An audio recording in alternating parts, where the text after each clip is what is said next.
বন্ধুরা, রামনগর বিচে একটা পাথরের উপরে এসে বসে আছি। দেখেন এখান থেকে কত সুন্দর যে দৃশ্যটা দেখাচ্ছে, সেই দৃশ্যটা দেখুন।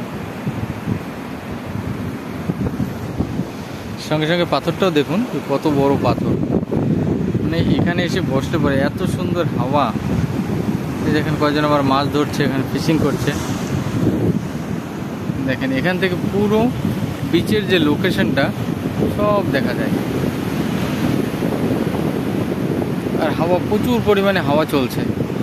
জানি না রেকর্ডিং কীরকম হবে, তো আপনি একটু কষ্ট করে বুঝে নিয়েন। একটা পাথর দেখেন, কত বড় পাথর। ওখানে আবার একটা লোক বসে আছে, বসে বসে একা একা এনজয়মেন্ট নিচ্ছে, কিছু খাচ্ছে পুকুরে।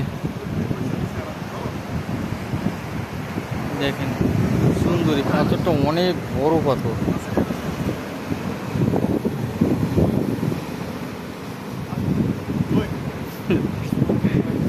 দেখেন ইনি আবার মাছ ধরতে রড নিয়ে এসেছিল, মাছ ধরতে রড নিয়ে এসেছিল।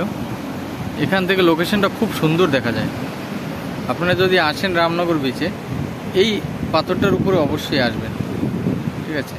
আসলে পর বুঝতে পারবেন যে কত সুন্দর। ইচ্ছা করে না যেতে, কিন্তু কি করবো, যেতে তো হবেই।